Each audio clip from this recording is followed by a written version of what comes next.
तरकज़ई के मरने के बाद खजिस्ता को इतना सदमा होगा कि वो इस सदमे से बीमार पड़ जाएगी। तरकज़ई की मौत का सदमा उसे अंदर ही अंदर खाए जा रहा होगा और इसी सदमे से वो इतना बीमार हो जाएगी कि मोरे, इमरोज़ और दाजी भी उसकी ये हालत देखकर बहुत परेशान हो जाएंगे। इमरोज़ लाला उसे समझाएगा कि तुमने अपना क्या हाल कर दिया है, तुम क्या साबित करना चाहती हो, इस बिस्तर से उठो, दुनिया आगे भी है। मोरे अपना गम भुलाकर खजिस्ता को तसल्ली दे रही होगी। इमरोज़ उसे डांटेगा और कहेगा कि अब तुम्हें इस सदमे से संभल जाना चाहिए।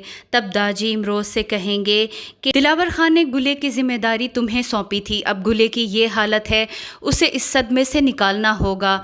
तब दाजी इमरोज़ से कहेंगे कि उसे गुले के साथ शादी कर लेनी चाहिए। ये बात इमरोज़ के लिए बहुत ज़्यादा तकलीफ़ देह होगी, क्योंकि उसने हमेशा ही खजिस्ता को अपनी छोटी बहन समझा है और उसका हर मौके पर साथ दिया है। अब वो भला अब दाजी की ये बात किस तरह बर्दाश्त कर सकता था कि उसे गुले से शादी कर लेनी चाहिए। इमरोज़ इस बात को बहुत टालने की कोशिश करेगा, लेकिन दाजी आखिरकार उसे मना कर ही दम लेंगे। दाजी के आंसू इमरोज़ को आखिरकार इतना कमज़ोर कर देंगे और गुले की हालत देखकर इमरोज़ ना चाहते हुए भी ये बात मानने पर मजबूर हो जाएगा। वो शानज़े से मोहब्बत करता है, शानज़े के आंसू भी उसे इस काम के लिए रोक नहीं पाएंगे।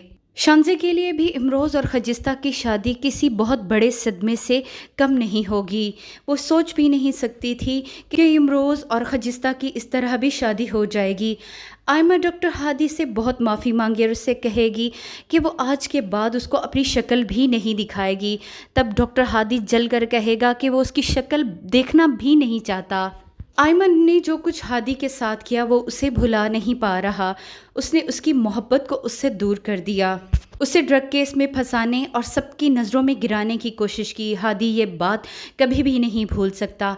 आयमन ने तो अपनी मोहब्बत से हाथ धोए ही, साथ में उसकी इज्जत भी नहीं रही। हादी बाहर जाने का फ़ैसला कर लेगा और इस फ़ैसले से जब वो अपने वालिदैन को आगाह करेगा, उनसे मिलेगा और उन्हें उनका ख्याल रखने का कहेगा, तब डॉक्टर सबीका उससे कहेगी कि वो हसन का ख्याल रखने का नहीं कहेगा। तब हादी कहेगा कि वो अब इतना बड़ा हो चुका है और अपने फ़ैसलों में आज़ाद हो चुका है कि उसे किसी की ज़रूरत नहीं रही। हसन हादी से माफ़ी मांगने और उसे गले लगाने के लिए आगे बढ़ेगा, लेकिन हादी अब उसकी शक्ल भी नहीं देखना चाहता। दोनों भाइयों में दरार पड़ चुकी। आयमा ने अपनी ज़िंदगी तो बर्बाद की, साथ में हसन को भी ले डूबी।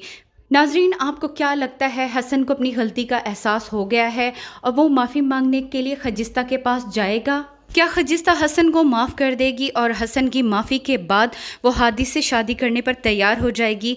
क्या अमरोज़ के साथ खजिस्ता की शादी हो जाएगी? अपनी राय से हमें ज़रूर आगाह कीजिएगा। हमारी वीडियो पसंद आई है तो उसको लाइक भी ज़रूर कीजिएगा और चैनल पे नए हैं तो चैनल को सब्सक्राइब करना भी ना भूलिएगा।